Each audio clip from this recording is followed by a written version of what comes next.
Seja bem-vindo a nossas conversas sobre fundamentos da administração. Hoje nós vamos conversar sobre a abordagem das relações humanas.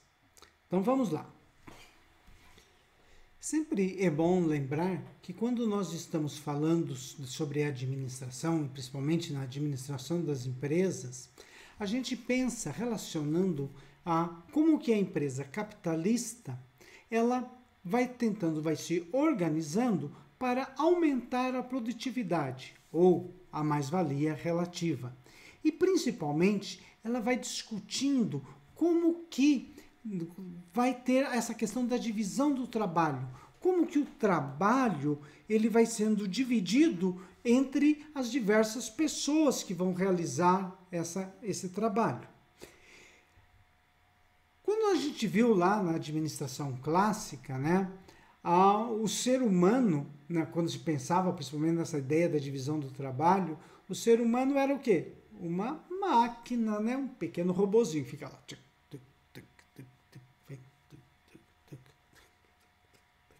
Toda hora fazendo a mesma coisa.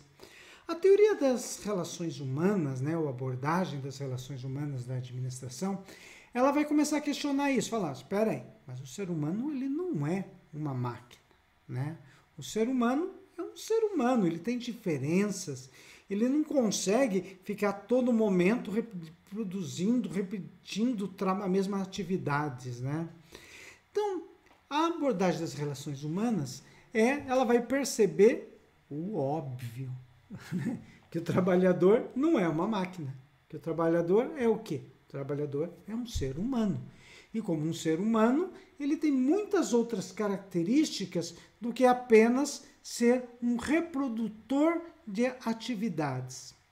Mesmo que você pague muito bem esse ser humano, a teoria das relações humanas ela vai dizer não é suficiente para que a pessoa ou o trabalhador ele produza de forma suficiente.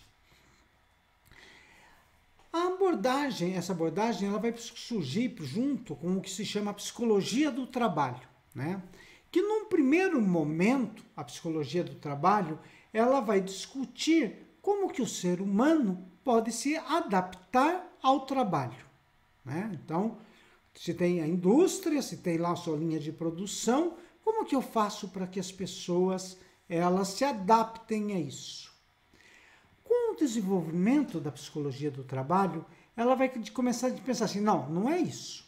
A gente tem que pensar como que o trabalho pode se relacionar com o indivíduo, Qual é a motivação, comunicação, como que são as relações interpessoais? Que na abordagem clássica não se pensa nisso, Na abordagem clássica se pensa pagando seu salário e tendo lá um inspetor que possa ficar cuidando do operário, as obras vão ocorrendo, As pessoas vão trabalhando de forma adequada,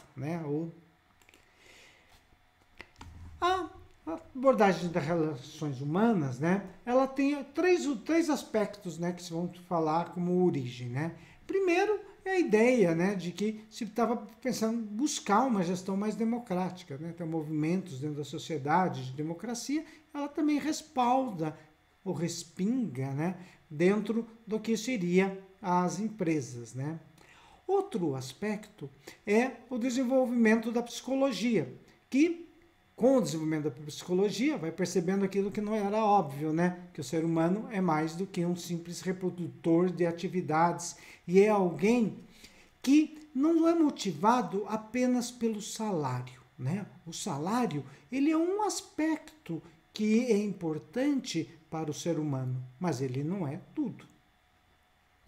E também uma outra coisa que vai ser marcante é um famoso experimento de Hawthorne. Hawthorne é o nome de um bairro, nos Estados Unidos, aonde foi-se fazer um teste numa empresa de eletricidade, de como que a gente poderia mudar a ação do movimento dos indivíduos para que eles cansassem menos e aumentassem a produtividade. Meio na linha lá da nossa teoria clássica, né? Meio ainda lá na teoria do nosso Taylor, né? E Fayol, Ford, né? Com esse experimento, começou-se a observar, né? E perceber que mais do que pensar numa fisiologia do trabalho, né? Então, como que o movimento você vai fazendo, né? Isso seria a fisiologia do trabalho, né? Como que você teria os melhores movimentos? Você teria que pensar as relações humanas, né? A relação entre as pessoas que trabalham em uma determinada empresa. E aí, né?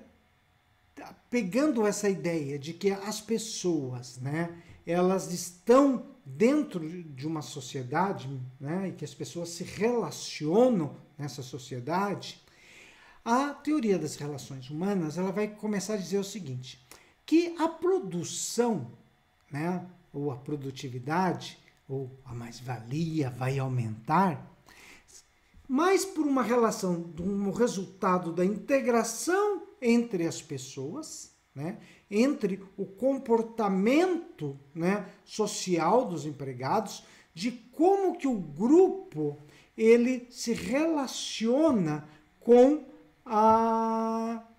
os outros, né? Como que eu me relaciono com o meu colega, né? Muitas vezes, né, começaram a perceber que as pessoas têm muito mais medo de não ter um aumento de salário, ou de não ter um ganho de salário, ou de ser mandado embora. Eles têm muito mais medo da relação, de como o grupo vai ser colocado, né? Puxa saco, como que você está fazendo? Oh, meu, você vai aumentando a produção e depois eu vou ter que aguentar. Pô, cara, diminui o ritmo aí, que é isso? Essas coisas, né? Vai se compreendendo que as recompensas e sanções, elas são muito mais relevantes dentro do grupo do que fora desse grupo. E aí, vai se valorizar dizer o seguinte, olha, a gente tem que pensar não mais a ideia da hierarquia, né? Então, a empresa ela teria que criar algumas relações humanas de tal forma que as pessoas começassem a sentir-se mais adequadas, né? Elas vão a sentirem que elas se relacionam com aquele grupo, né? Então, aquilo que o grupo poderia agir de forma negativa, né? Pô, produz mais devagar, cara. Porque se você produzir muito rápido, ele vai exigir que a gente produza muito.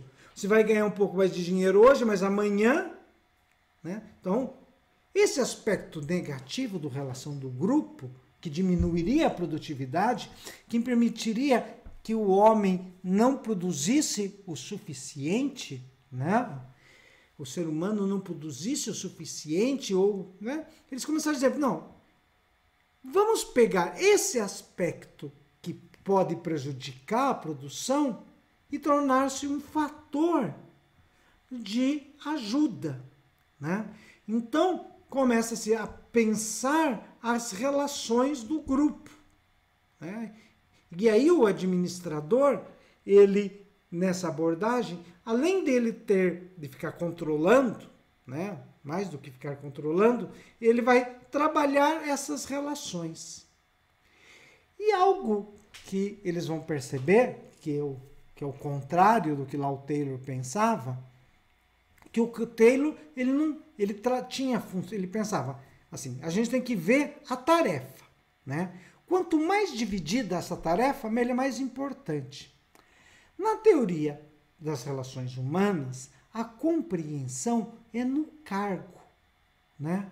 E aí, quando você começa a pensar o cargo, você começa a pensar que um cargo ele deve ter conteúdo, né? E ao ter conteúdo, o trabalhador ele vai se motivar mais para realizar aquela atividade, né? Então, ele deixa de ser apenas o apertador de parafuso e ele exerce a função de torneiro mecânico, né? que ele não fica fazendo só de forma repetitiva aquela ação. Ele vai fazendo, ele tem um cargo. E esse cargo implica de diversas ações. Aí o ser humano deixa de ser máquina e o trabalho, pelo menos passaria a deixar de ser máquina, né? Ser compreendido como máquina. E com isso, você tem as pessoas mais motivadas para o trabalho. E também começa a se relacionar aspectos emocionais, né? Vamos trabalhar aí também com aspectos que estão relacionados à emoção, né, das pessoas. Essa é uma coisa que é importante. Essa teoria das relações humanas, depois ela vai desembocar na teoria behaviorista, né, ou comportamental, que nós não vamos ver agora, vamos deixar para um próximo vídeo, né, para não ficar muito longo esse vídeo aqui. E ela vai ser criticada, né, vai receber a crítica, primeiro, de que ela seria meio ingênua, né? Ela não teria analisado todos os aspectos. Mas ela vai ser o ponto de partida para essa tentativa de humanizar o trabalho. O trabalho, que é uma ação humana, que é uma forma como nós humanos nos reconhecemos como seres, né? Essa é uma vantagem dessa concepção. Mas sempre lembrando, né, que a administração ela sempre busca essa ideia do aumento da mais-valia, né? Sempre pensar esse aspecto.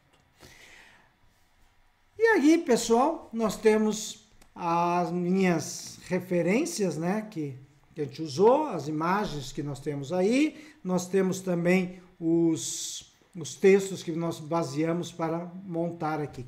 E aqui atrás da minha carinha deve ter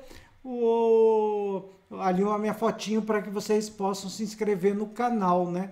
Então, vou até sair aqui de trás dela aqui para lembrar você, olha, é importante se inscrever no canal também, né? É isso aí, pessoal. Até a próxima!